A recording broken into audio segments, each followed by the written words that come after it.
Welcome back. Well, it's tax season, so we figured we'd bring in our good friend, financial expert Tony Walls, to talk about what you can do with your tax return money. I think welcome back to the show. Thanks. But I think one of the most important things that many people may or may not realize is that, honestly, you don't want to get any money back from a tax return, correct? Exactly. We were talking about the topic, leaving the last show. You and I and Chris said, well, just remember, you don't want to get money back. And the reason for that is the government doesn't give you that money back. That's your money you've lent to them for free all year. So if you're getting a large refund every year, you might want to look at changing your withholdings or kind of how you're paying into that.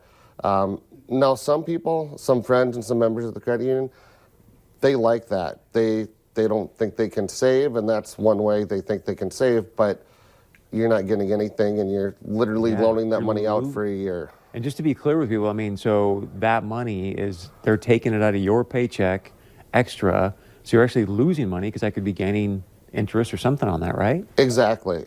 So if you're getting a lot of money back each year, you want to look at your withholdings, if you can change that.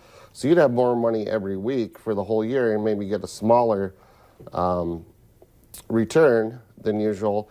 But you definitely want to check that out and find out where you're at and if your tax situation is going to be the same every year, because sometimes it'll change. If you have different dependents or different tax write-offs from year to year, it will make a difference. And just to be clear, we're telling people, hey, make sure you use every single write-off you can legally. I mean, do everything you can to minimize, what you're going to pay in taxes. So when we say, hey, you don't want to get anything back, we're not saying just give Uncle Sam your money, but we're saying, hey, make sure that you have a minimal amount of withholdings, correct?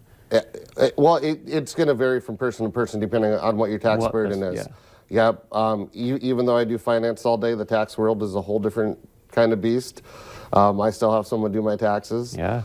Tax lady, she's awesome. Well, shout out to her.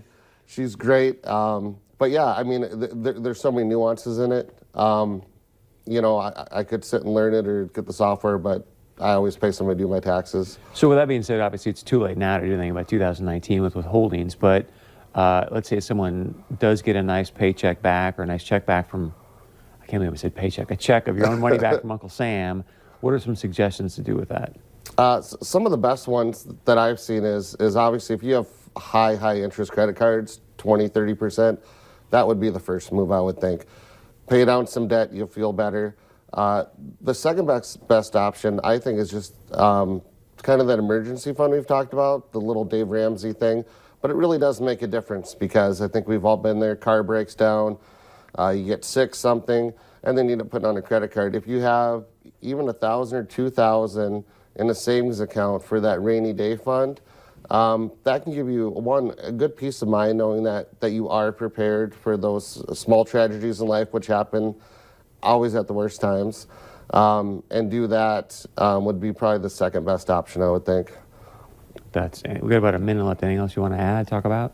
It's another good time to give to charities because you have that extra money, and that's usually right off next year, depending on your tax situation too. So one would be pay down those credit cards. Two would be start that emergency fund because you're always going to need it.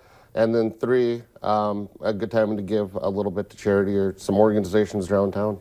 Do you have any good resources for someone that's saying, hey, I need to look at my withholdings to make sure I'm getting the most money every check that belongs to me? Any suggestions on that? Or I would talk to your human resources department. I'd also talks with your tax person to figure out where you're at and if you've constantly been paying in too much.